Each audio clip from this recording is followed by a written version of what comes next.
Welcome to The Explainer. If you're trying to buy a home right now, you already know it is wild out there. So today, we're not just giving you tips, we're building a complete blueprint from the ground up to help you craft the smartest, strongest offer, one that's going to get you noticed and hopefully get you that house. This is it, right? This is the question in a competitive market. And believe it or not, the answer isn't always just about throwing more money at the problem. It's about building the strongest overall proposal, one that makes it a total no-brainer for the seller to say yes to you. And this really is the perfect way to think about it. A winning offer isn't some magic bullet. It's more like a puzzle, and it's all about fitting several key pieces together perfectly. So that's what we're going to do today. We're going to assemble them piece by piece so you can build an offer that truly shines. We're going to break this down into 4 key areas. First, we'll start with your financial foundation. That's the bedrock of any serious offer. Then we'll get into the strategic levers you can pull, some creative differentiators to make you stand out, and we'll wrap up with what I think is the most important part, having the right mindset. Okay, let's dive into part 1, your financial foundation. When a seller gets a stack of offers, these are the first 3 things they and their agent are going to look at to figure out just how serious and capable you really are. First up, the big one, the one everyone thinks about, the offer price. Now, yeah, this is the headline number, but in a market like this, it's not just about how high you go. It's about how well you support that number. Of course, a strong price tells the seller you're serious and ready to play. But here's the big trade-off you gotta consider, the appraisal risk. What happens if you offer way more than the bank thinks the house is actually worth? Well, that could cause a big problem. But don't worry, we've got a tool for that we're gonna talk about in just a second. Next up is your earnest money deposit, or EMD. The best way to think about this is as your skin in the game. It's a good faith deposit that basically tells the seller, hey, I'm serious and I'm committed to seeing this through. You know, a typical EMD is maybe 1% of the price. But in a really competitive situation, offering 2 or even 3% can make a huge statement. It shows you've got the financial strength, and more importantly, it reassures the seller that you're not going to get cold feet and walk away. And that brings us to the appraisal gap. Now, this has become an incredibly powerful tool for buyers who are getting a loan. It's basically a promise you make to the seller that, hey, if the bank's appraisal comes in a little low, you'll cover that difference in cash, up to a certain amount.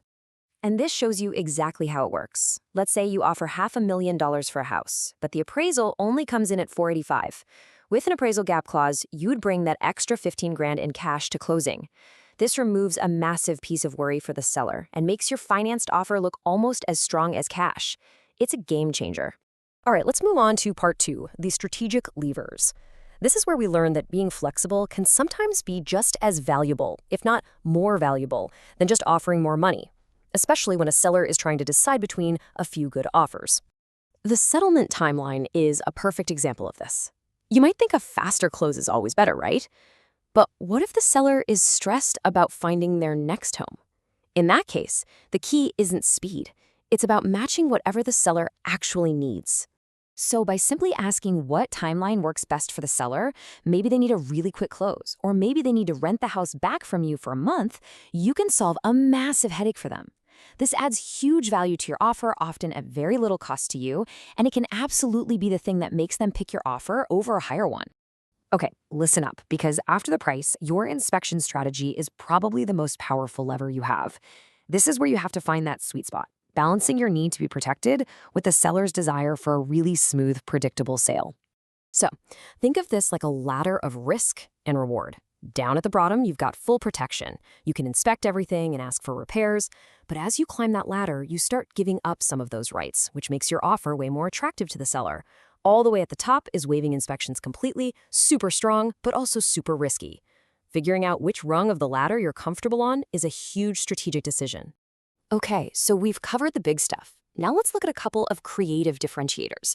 You know, the finishing touches that show you're a really thoughtful, prepared buyer who's thought of everything. The kinds of things that make a seller's agent say, ooh, this person knows what they're doing. For example, take transfer and recordation taxes.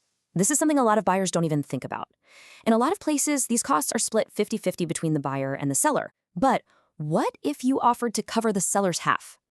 So here's the magic trick. By doing this, you are putting more money directly into the seller's pocket at the end of the day, but you're not actually raising the official purchase price of the home.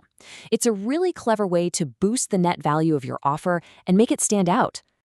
And here's a huge pro tip. Before you hit send on any offer, especially one with all these different pieces, run the final structure by your lender.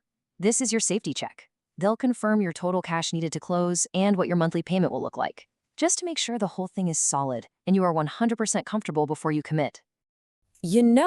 After all these strategies and creative ideas, it really all comes back to this one simple truth. It's so easy to overcomplicate things in the heat of the moment, but more often than not, a straightforward, well-built, clean offer where all the pieces just fit together perfectly is going to be the most appealing thing to a seller. And that brings us to our last part, where we tie this all together with the most important element of all, your own peace of mind. Because a winning offer isn't just about getting the house. Look, the best offer, the truly best offer, is one that's aggressive enough to compete in today's market, but also one that lets you sleep at night.